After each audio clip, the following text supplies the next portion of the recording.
Welcome to Sports Close-Up. We have Bill Hillgrove here, the voice of the Steelers, the Pitt Panthers, football and basketball, and Station 3 with the Banquet tonight. And Bill, I know you're a big part of this. Thanks again for putting this together. Why do you take an interest in this banquet? Well, first of all, because, Station 3 was struggling financially, and fortunately, common sense has prevailed, and they're kind of the first step out of bankruptcy. Now they're going to pay the bills. So we're going to help them do that. But also, some of the proceeds going to the Yolanda Barco Cancer Oncological Institute. And I think that's very important. You know, those cancer survivors, they're the real heroes. Talked to your sidekick Dick Groat before, and he told me he's really excited about Pitt basketball next year because coach is a former Duke assistant, and obviously Dick's a graduate from Duke. Imagine that. Dukies all know each other. But I think it's great. I remember when Duke came to the Peterson Event Center back, I think in January, Jeff Capel came over to Dick and had a whole big bag of Duke gear for him and shook his hand, and Dick said, Jeff, you're the next one out. You're the next one out of the nest. Wherever you land, I hope you have good success. Little did he know it would be right there. A lot of us around here are happy about that move. Do you think it's a good move for the Pitt Panthers? I don't think there's any question. When they made the move, I thought it was a home run. And when I heard Jeff do his impromptu, no notes, news conference, introductory style, it was a grand slam. And it's going to take a few years because he got in a little late for recruiting for this year, right? So, but I think Pitt will be back in the NCAA. I think, and he'll make a difference in the recruiting also. I can sense it already. He's already offered a scholarship to a sophomore in the WPIAL, which is crazy stuff. But he'll be in on some kids that maybe even Duke was in on, and maybe he can persuade them, hey, you're going to play a lot sooner if you come to Pitt, which is common sense. Football team at Pitt. What's it look like for next season? I think weakness is secondary is now a strength. I think the linebacking core will be augmented by Quentin Virginis, who had to miss last year. They were a little light in the seat there, and now he'll fix that. And up front, I think they're deeper and bigger and stronger, so defensively, I think they're going to be pretty good. Offensively, Kenny Pickett is the kind of quarterback you can build a team around, so I think Pat Narduzzi's already begun to do that. And if they find a receiver, a quality receiver, which I think right now is probably a weakness for them, they're going to be fine. And here's a great example of stability finally in the Pitt program under Narduzzi. Great man, a good person, and he wants to stay here. Well, at his introductory news conference, the reporter asked the question, Pat, Paul Christ went back home. Any chance of you going back home? He goes, I am. And Youngstown, Pittsburgh, yes, that's home. Let's talk about the Steelers now. Meadville's own Randy Fichtner gets promoted to offense coordinator. We think very highly of him. I've known the young man since he was like 13 years old. He's a great person. What do you think about that move, promoting within? His relationship with Ben is unmatched. I see that when I show up, when I have to pick up a piece of equipment up outside the Steelers locker room. Who's warming Ben up before every game? Randy Fichtner. They're close, and I think that closeness will translate into, like a smooth operation. And hey, Ben's got the best line he's ever had in front of him. That's going to augur well for him. He was only sacked 17 times last year, career low. I think it all augurs well. Now, they have to sign Le'Veon Bell, but I think a deadline will produce results there, so we'll see. You got to sign Bell, and I agree with you, but draft-wise, draft's coming up. What do you think they go first round? Don't ask me to predict. Linebacker? Inside linebacker wouldn't surprise me, and outside linebacker wouldn't surprise me. They need help at safety. That wouldn't surprise me. But I got a little hunch. You got to find Ben's replacement. And the Steelers drafting as low as they do because they made the playoffs, you wonder how many of these quarterbacks will be left. Well, the kid from Oklahoma State may be there, and I saw him live twice, and Mason Rudolph could play. So let's see if that transpires. So it can go any way it wants to. You know what? Predicting the draft, the only thing tougher is catching javelins. And I think the schedule, as we tape today, the schedule comes out tonight for the Steelers. Looks like New England will be back on their schedule again. Probably, and you welcome that. You know, the Brady situation is fluid. We don't know what's going to happen. So the rule change happened a year too late. That's a touchdown for the Steelers. oh my gosh, I'll go to my grave believing that's a touchdown. But, you know, finally the NFL got a hold of itself, shook itself awake, and said, this is a terrible rule, let's change it. And they did. Well, Bill, I want to thank you for giving us a few minutes. You've been just a pleasure to listen to over the years. And also I want to thank you. I don't know if you remember, a couple years ago, we did a show with you and you invited us over to your house up in Conneaut Lake, and it was a pleasure.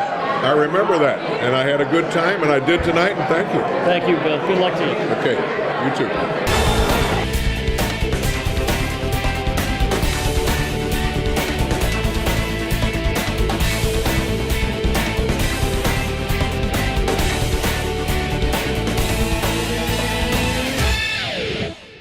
Now here with Dick Groat. Many of you remember Dick Groat from the Pittsburgh Pirates and also the St. Louis Cardinals, but I don't think a lot of you realize that back in the day, Dick graduated from Duke University, but you also played basketball at Duke. You're an absolutely superb basketball player, but you also played in the NBA. And Dick, why don't you tell us a little bit of a story you were just hashing over with me and how you got into the NBA and how you managed to go to Duke at the same time?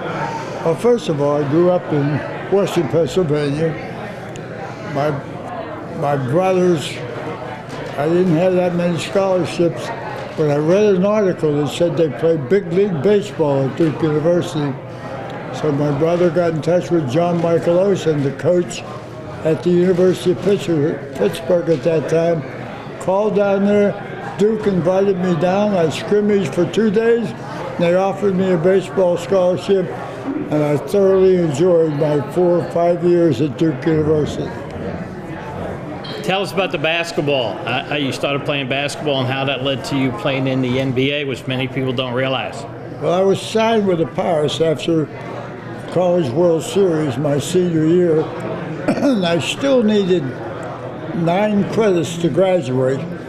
So when I came back to Duke, before I entered the Army, I was drafted by the Fort Wayne Pistons, who they're now the Detroit Pistons.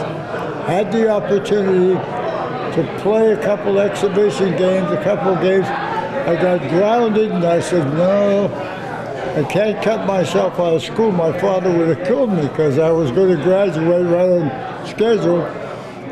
Piston called me back a week later and said, we've got you a private plane that will fly you back and forth. I'm a 21-year-old youngster now, and I've already played in the major leagues of baseball. But basketball has always been my first love. What year was this? This was 1952-53.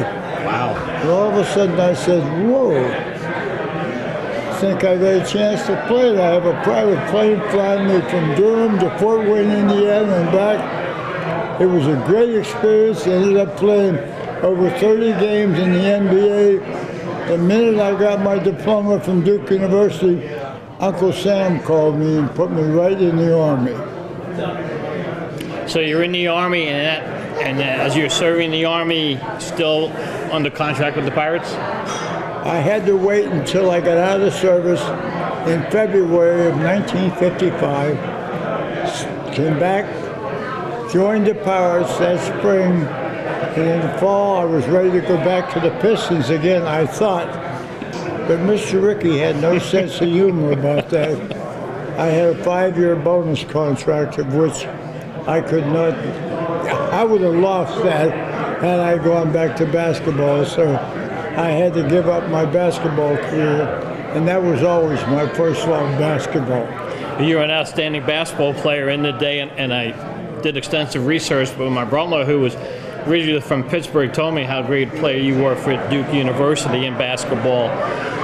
Today, baseball is a lot different than when you played, and in some ways it's the same, but you were an 8-time All-Star for the Pirates and for Pirates and Cardinals, 8-time All-Star, 2 World Series championships, 60 with the Pirates, 64 with the Cardinals. The 1960 Pirate team. Tell us a little bit about that team. What made that team such a great team? Because it was unexpected for them to win it that year. We all kind of grew up together. In those days, you had to stay with the team. You didn't have so many years you could leave. No free agency. So we grew up learning to play together. Miss Surrett put us together, and then Joe Brown put the icing on the cake in 1960, and everything went well for us.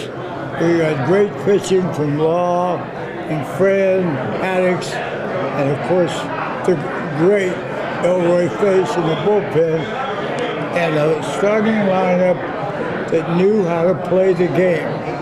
You didn't play long ball, we played little ball, and we all moved runners, knew how to play the game, and it was just an absolute joy. And that's when people asked me to compare the 60 Pirates to the 64 Cardinals. We were identical ball clubs. We both played small ball, moved runners, played the game the way I believe before the long ball took over the game completely. And you have the distinction of not only beating the Yankees in 1960, but you also beat them in 1964 for the World Championship. So you were like a Yankee killer. Nothing more gratifying than beating the Yankees in those days, because they were the premier team in baseball, a great organization. They won year after year, and that was not an accident. But I was very fortunate, played for two teams that played the same type of baseball and find a way to beat them. And those two World Series were almost identical. That we won the same games, and the Yankees won the same games in the World Series. Now, you played, when you were on the Pirates, you played with Roberto Clemente. He was part of the Pirate team.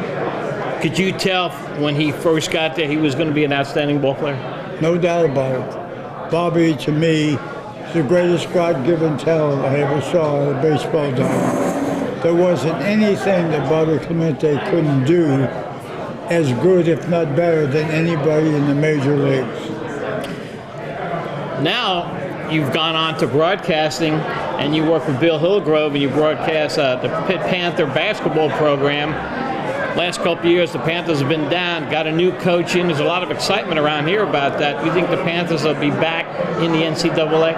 Well, first of all, I have to be unbelievably grateful to Bill Hillgrove, who happens to be the greatest, in my opinion, play-by-play announcer in football, basketball, any place. Working alongside him for 30-some years has been an absolute joy. As far as the Pitt basketball program, the young man that they brought in from Duke University has been a dear friend of mine for a number of years. Take my word for it, the University of Pittsburgh will not be a stepping stone for anybody that wants to come into the ACC. This young man can coach, he can flat out recruit, he's a class youngster, and he will absolutely turn that Pitt basketball program around on the plus side right down the line. Well, Dick, I want to thank you for giving us a few minutes. Good luck to you. Stay healthy. You look like you can still play today, and you're a treasure in this area. I just want to let you know that we have a lot of respect for you. Michael, thank you very much. I love coming up here. A lot of people don't realize when I'm up this far, my parents are buried and were married in the Kinzoo area. And I'm very proud to come back north because you people are so wonderful and have treated me so well. And does Bill bring you up to get on his boat once in a while? No, I'm not a boat guy. Okay. But I sure love being around Bill Hillgrove. He's a class gentleman. Well, thanks again, Dick. You're quite welcome.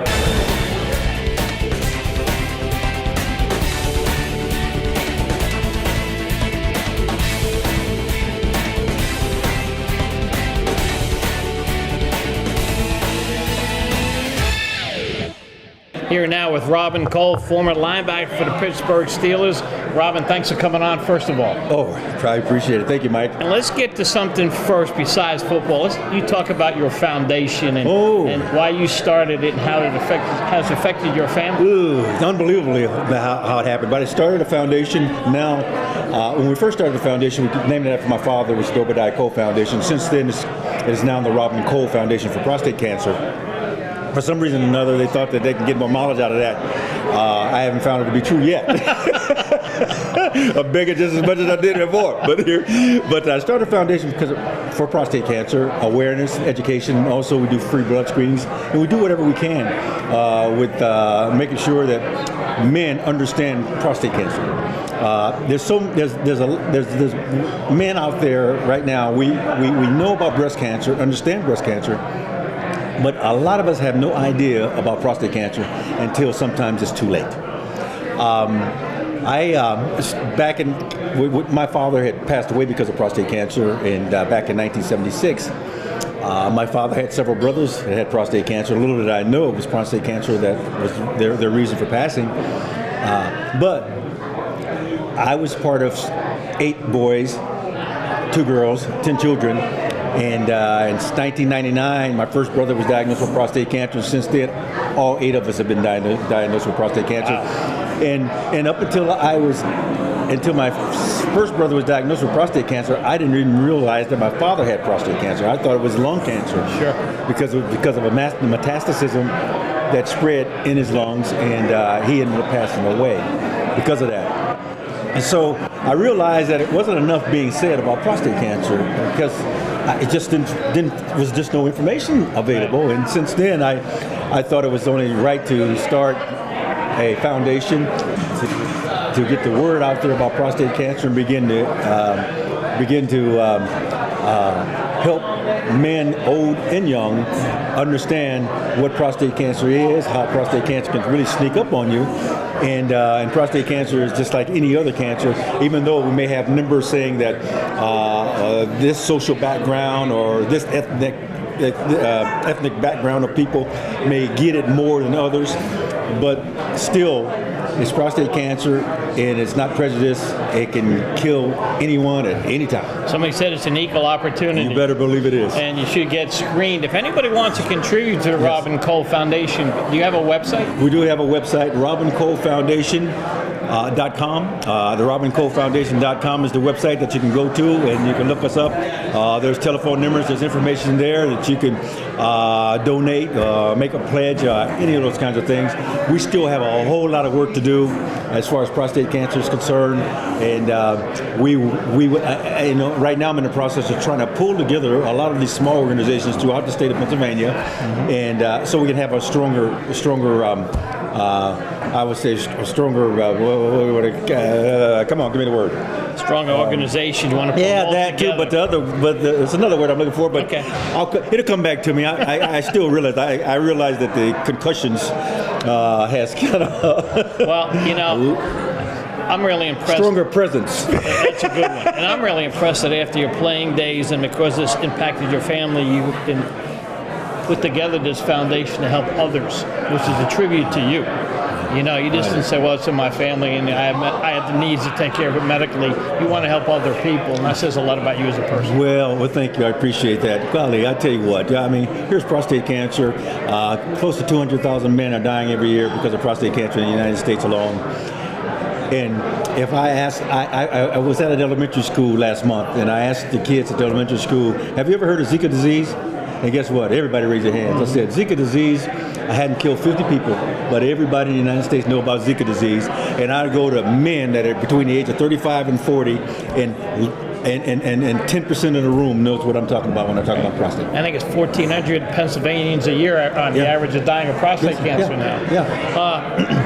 Okay, you drafted number 1 by the Steelers. You're in there to replace Andy Russell, who's a legend. Oh yeah, should be in the Hall of Fame. Yes, I agree. How did you nerves right away when Chuck Knowles, the coach? Oh yeah, I really, when you think about a football team and coming to a football team and leaving a college to now, where you're starting all over again, it's better to be over prepared than under prepared.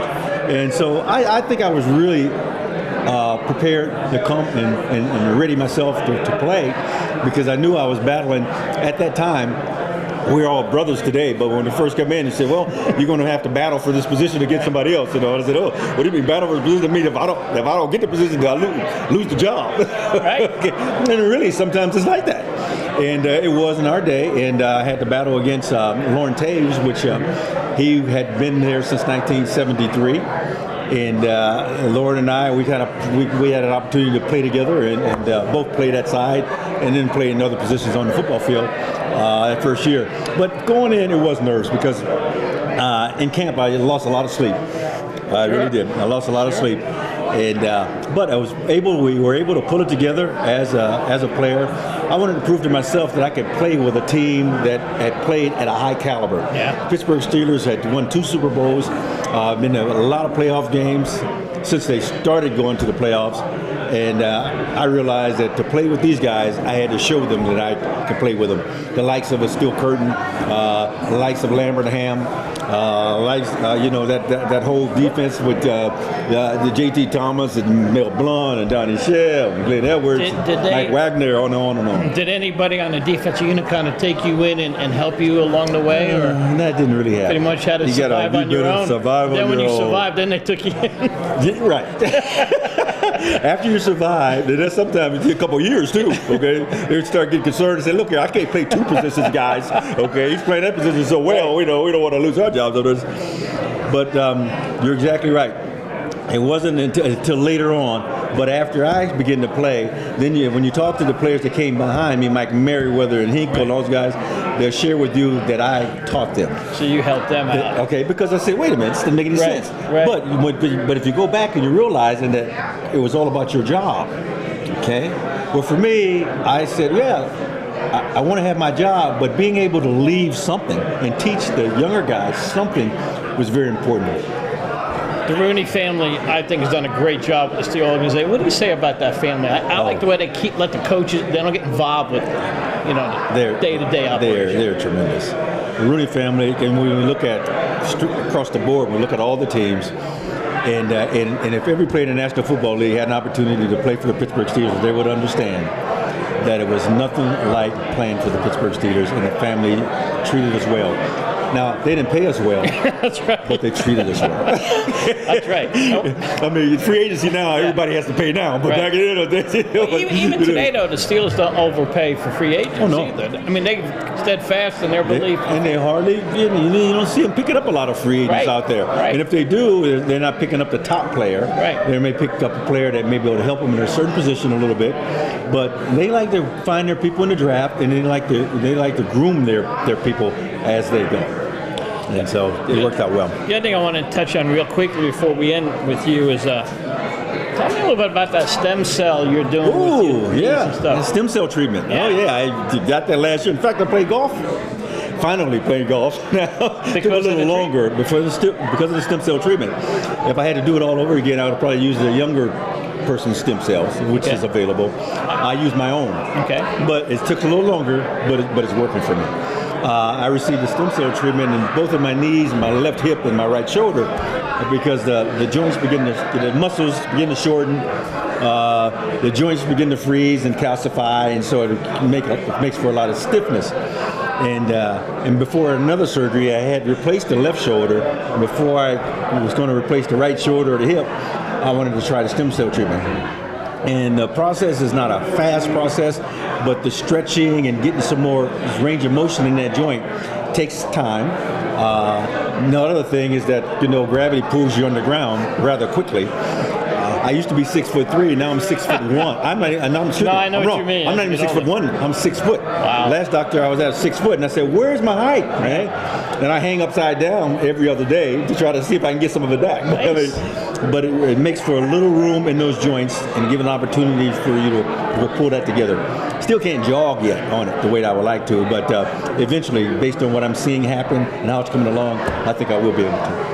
Well, before I let you go, Rob, I want to tell you, though, that people around here feel a lot about you. You're a class individual. You always have been. Not only a great football player, but a great humanitarian. And thanks for giving us a few minutes, and good luck to you. Thank you. I really appreciate it, Mike. Thank you. Have a good one. You too.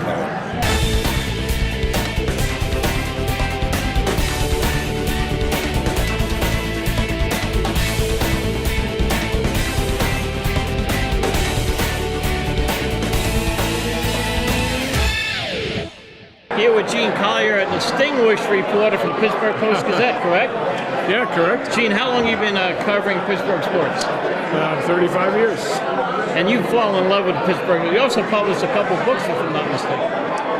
No, I've written a couple plays. Okay. The Chief, about our Rooney. Which was a big success. Yeah, we were very gratified at the success of the Chief. And by the way, congratulations, because I had a chance to see it down in Pittsburgh. Oh, did you? It was Oh, well, great. thank you so much for seeing it. And also the play with Rocky Blyer, in which Rocky Blyer plays Rocky Blyer. And that's been a big success, too. So Pittsburgh's been so great to me. You originally from Pittsburgh? No, I'm originally from the other side of the state. So, what makes you fall in love with Pittsburgh sports? You know, Pittsburgh has always been great to me. My first really good job was covering the Phillies for one of the Philadelphia papers. And for some reason, when I came to Pittsburgh, traveling throughout the National League, Pittsburgh was the place that I wrote best. Also, I was in love with a Pittsburgh girl, and I was trying to get to Pittsburgh, and that's how that happened. So That makes sense. Yeah, absolutely. Tell us about, since you've been covering the Steelers and the Pirates and the Penguins, and they, for a few years, they called us the City of Champions. You see the Pens have a great chance to win the Stanley Cup again this year, I think. Well, they which do. would be unbelievable 3 years in a row again. 3 years in a row. No one's done it in 36 years since the Islanders in the early 80s. And that would put Sidney Crosby and Malcolm in atmosphere way above most people. Oh, sure. I mean, the Penguins are so blessed with the talent they've had, not only with this team, but going back even into the 80s. You know, the Penguins have won. The Penguins have had the scoring champion in the NHL something like 12 times. If you look at the Flyers, I grew up a Flyers fan. If you look at the Flyers came into the league in the same year, 1967, never had a scoring champion. Imagine that. It's the same with teams like the Toronto Maple Leafs. Never had this kind of these kinds of blessings. Really, the hockey fans of Pittsburgh are truly blessed. What do you rank Sidney Crosby as top players in the NHL ever? What do you rank him? Ever, I'd put him certainly in the top 20 or 10. I mean, Mario Lemieux and Wayne Gretzky, I would put 1, 2. But Sidney Crosby's just a fabulous player. Not only skilled in all areas of the game, but really gifted in the way he sees the game developing, sees hockey, understands it, knows what to do, always in the right spot. Just a phenomenal talent.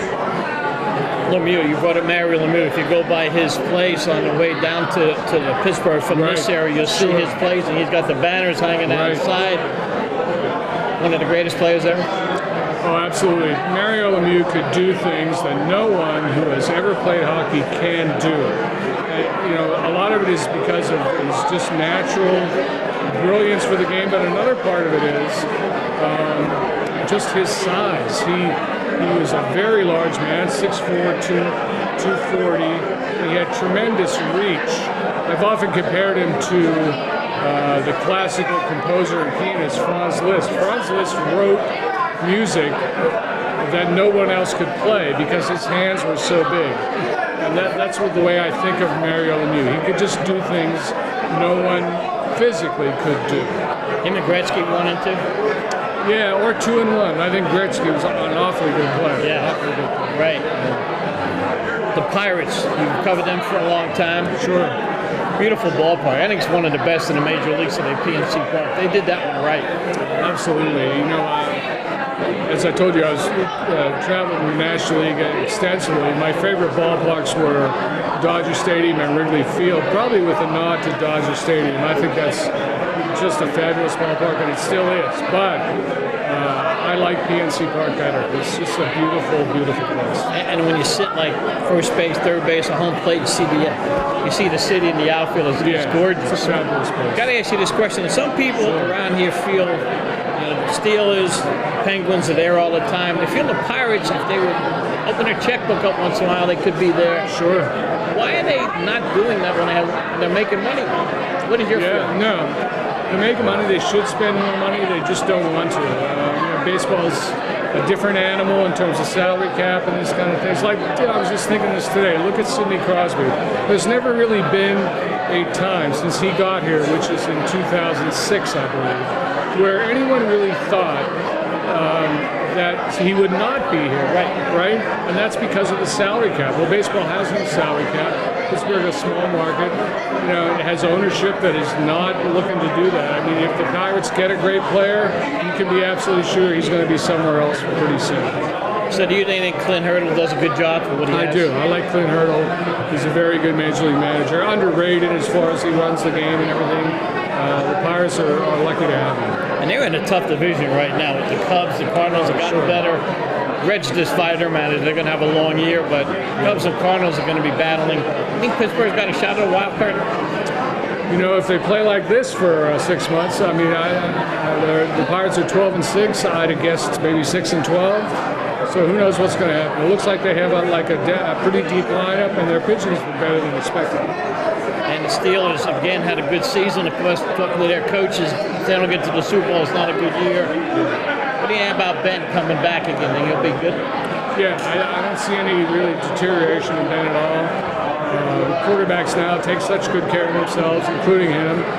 They go until they're 38, 39, even longer with Tom Brady. Ben's only 36. He's 36 in March.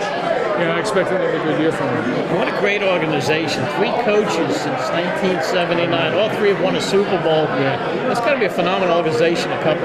It is. It's such a stability among the Rooneys. They have great patience.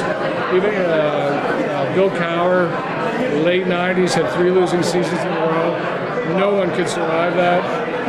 But they had patience. They believed in him.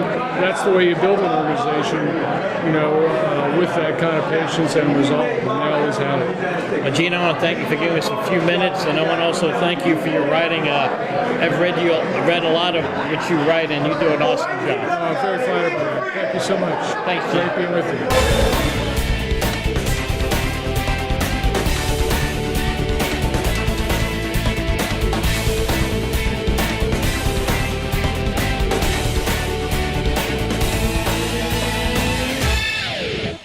Here with assistant offensive line coach Shaun Surrett. Shaun, thanks for coming on. Oh, love it. What an atmosphere, right?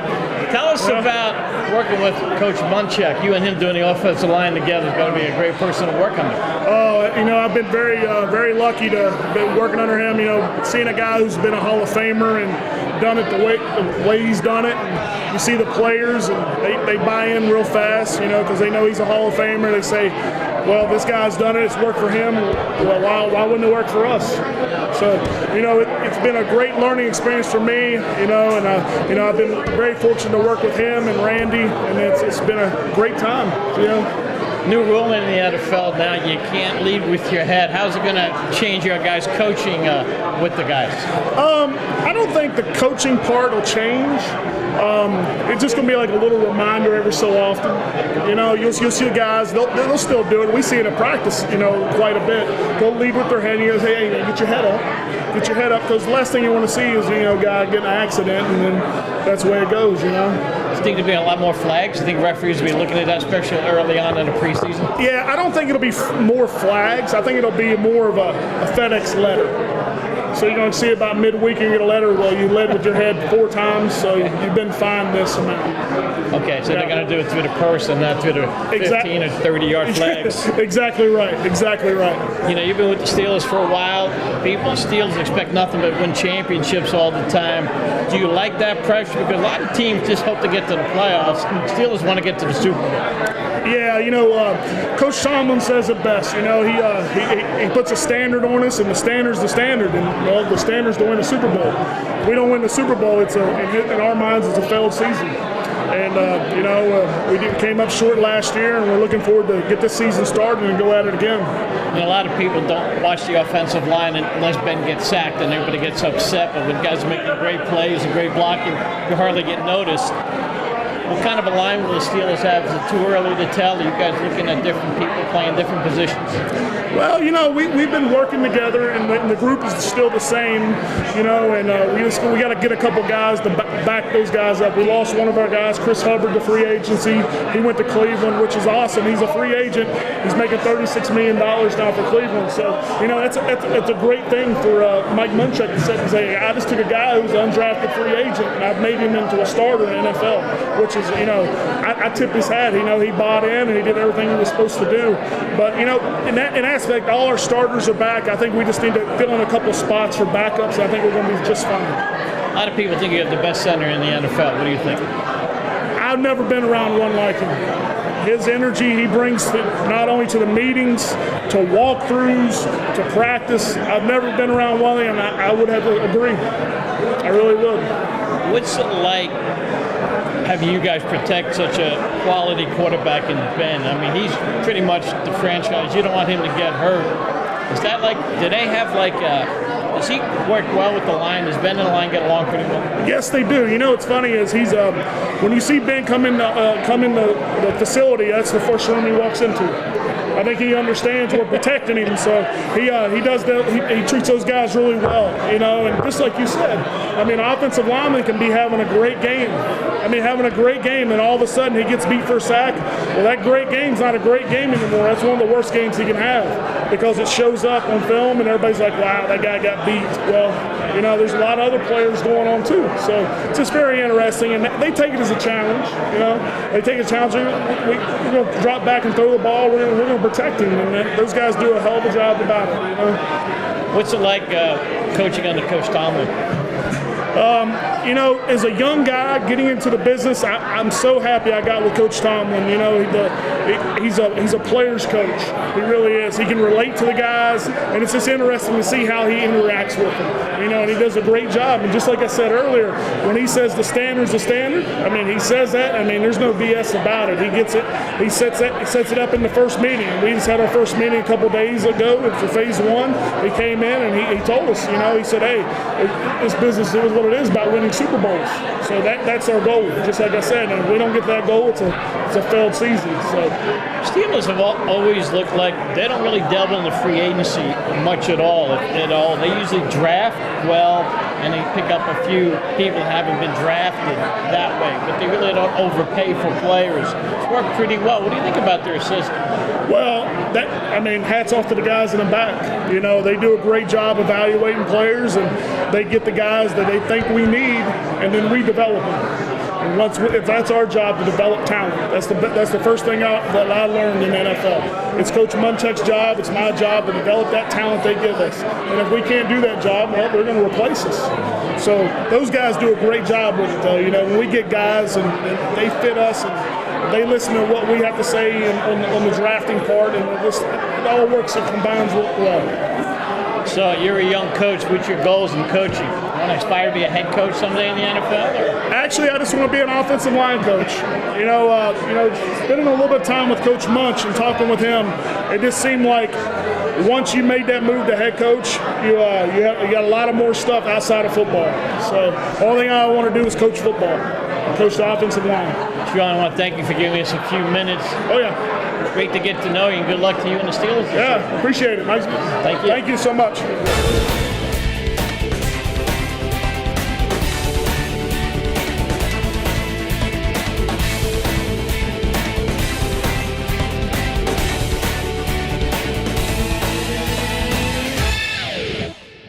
Here with Randy Fichtner, Meadville's own Randy Fichtner, and new offense coordinator for the Steelers.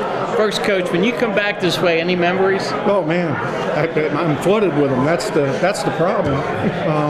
Matter of fact, when we drove in, I had to take my wife and our assistant line coach, and we had to go by Conneaut Lake Park. I just had to show them the park. Right. I guess I hadn't been there such a long time. I didn't realize it was kind of, it's not probably functioning anymore. Right. But it brought back a lot of memories, no doubt, and I always do when I come home. Played outstanding player from Meadville, graduated from Meadville High School. You go to Purdue, played there. Then you started getting into coaching. Grad assistant at Purdue. Then you worked on your master's and your grad assistant at Michigan University. Then you went to Southern Cal for a year. Yep, I was there about a year and a half. Yes. Then you went to Memphis. I went to Memphis. Actually, in between there, I was at UNLV. Okay. Where I spent time really working with tight ends and special teams. It was really about a 6-month deal during the season. And then from there, I left with the offense coordinator who got the head coaching job at Memphis. He was the offense coordinator at USC that I had worked for. Chuck Stobart took me to Memphis, and then I spent a long time in Memphis, 2 different times. Where did you meet Coach Tomlin? Okay, good story. I was back at Purdue. Our head coach, Jim Cletto, had gotten let go. Joe Tiller came in, Right. took the job. I had played for Joe, worked for Joe as a young coach before I went to Michigan. Thought for sure I'd have a chance to stay, and it didn't work out that way because he brought his whole staff from Wyoming. And credit to him, he actually brought his whole staff, and so a lot of times that just doesn't happen because maybe guys get a job there and they want to stay because they want to be the head coach, or things work out. It didn't work out that way, so he had no positions. I took the offense coordinator's job at Arkansas State. I needed a wide receiver coach. I had heard about this young up-and-coming coach at the University of Memphis who was a young graduate assistant. His name was Mike Tomlin, and we actually ran into each other in high school. And I got his phone number that day, called him that night. 2 days later, he had a job, and then the rest is kind of history. Now, there's been stories swirling around that you and him made a pact that whoever would get a pro job, he would try to bring the other guy with you. Is there any truth to that? No, but I think we always knew that if either one of us were a head coach, that you found traits in each other that you wanted to have on your staff, So that you wanted to be together. Are you guys in communication beyond that? Yeah, and we were talking a lot. You know, since then, I had gone back to Memphis, where I was offense coordinator. So it was about an hour drive from Jonesboro, Arkansas. And so we stayed in touch a bunch during that time. He was making moves from Cincinnati to Tampa. Right. And then when it all came about that he had a chance to be a head coach, he had a handful of interviews. Miami, Pittsburgh, Oakland. And these jobs were coming open. And, you know, the first time you interview for a job as a younger coach, you know, you figure you're just getting your feet wet. It might not happen for you. And he called me and he says, look, here's what's happening. I'll keep you posted. So I'm recruiting, and we have a recruiting weekend. And the next thing you know, I look up on the screen at the hotel, and I see Russ Grimm named Pittsburgh Steelers head coach, or going to be named head coach. Exactly. And I'm like, oh. And I didn't know Russ, but I was going, oh, because it wasn't Mike Tomlin. I love Russ. But I'm disappointed. I'm like, oh, that was it. You know, okay. We go back to have a staff meeting after all the recruits leave that Sunday afternoon. I think it was Sunday afternoon, or it might have been that Saturday before dinner that night. And all of a sudden, it's like, hold on. It might have been a little premature. I go back to the house. I crash for a little bit before I have to go do something else in recruiting. And I woke up and I had a cell phone. And I looked at it and I had 2 missed calls. One was from Mike Tomlin. And I'm figuring he's calling to say I didn't get it, this and that. So I started talking to my kids, started talking to Jennifer. I was about ready to get dressed and go, and I had a home visit, I think, that Sunday night. And I pushed the button to listen to the message. And I still have the message. Oh, wow. It said, I got the job, and so do you. Wow. And when I played it on the speaker to my wife in the kitchen, she started crying, I started crying, and the kids started bawling because they thought something was wrong. Sure. They thought somebody was hurt, somebody was wrong. They were little, they didn't know. Next thing you know, we were in tears because we're happy. The kids are bawling because they think something's wrong, and then we're consoling. I mean, it was an unbelievable night. I hadn't even said yes to it. But just the idea that, one, happiness for him, and then potentially there might be something there where we might be able to get back together, and it worked out that we could. All right, so you become the receiver coach. Yes. Super Bowl, Hines Ward makes that fantastic catch in the corner of the end zone, an unbelievable pass by Rotzenberger. As a receiver coach, you must have been so proud of Hines Ward. Well, now, it wasn't Hines on that catch. Remember, it was Santonio Holmes. Santonio, that's what I meant. I'm sorry. That's fine. But Hines got us down there, and Hines is so critical in everything he did those years. But yeah, when that happened, I'll never forget. It was on our right side. I was on the field at the time. He dropped the one in the left corner the play before. It was an easier catch. Easier catch, yeah. He actually let it go right through his hands. He just didn't time it right, and he lost it in the light. And when we came back and actually flipped the call, and Bruce Arians made the call, I remember thinking, I'm not going to be able to see this because you can't get out on the field and you're trying to see. And all I know is I was looking up, saw the catch. You heard the crowd because the crowd was so emphatic, Pittsburgh, that it sounded positive. If it wasn't anything, you would have known. So I knew something positive happened. I didn't even know if he had scored. I didn't know for sure he scored. And then I remember running, jogging halfway down, and him and Hines and Ben, they were all kind of consoling each other. It was called a touchdown. We had to wait the reviews and all the stuff. And I can, out of the corner of my eye, in that corner end zone, I spotted my wife, my son, my family, my mom, because they were in that corner where they saw that action. Oh, wow. It was unbelievable. Yeah. Now, about a minute and a half later, when the game was over, game's over, celebratory, I sprint to the end zone right past where he caught it. I tried to get them to jump over the rail to come down on the field. Right. And the security wouldn't let them do any of that, so I wasted about 5 minutes of their time where they could have already been in line to come onto the field. It kind of slowed that process down. I felt bad that I did it, but I was trying to get them out and get them onto the field. So. What a great experience that is, winning the Super Bowl. Then you get moved to the quarterback coach. You're directly working with the quarterbacks, and then this year you become the offensive coordinator. You were a receiver coach under Bruce Arians, who a lot of people have a lot of respect for offensively. You think he's an unbelievable mind on the offense. Yes. Then you had Todd Haley, who you worked under also, who's now with the Browns. What is your offensive philosophy going to be? A mixture of both, or do you have your own? I think you're always a product of the folks that you've been around. And whether you've had good or bad experiences, and I go all the way back to maybe any of the coaches I ever worked for. A lot of what I've been maybe in coaching is instilled maybe through Bo Schembechler and that lineage and the folks that I got to be around and the base principles and fundamentals that really carry you through with football, that are football. I think, at this level and the folks that we have, you're always going to be prudent to develop things that your players that you have at that time do well and put them in the best positions to win. And so that's why you're always fluid. Things are going to change. Whether Bruce was thought to be this way, things change yearly based on people that you have. Things are changed with Todd, and they did yearly, because you lose people, you gain people. So I think you're always doing that, and that just kind of leads us into the draft of what we're doing now. We're still developing a team.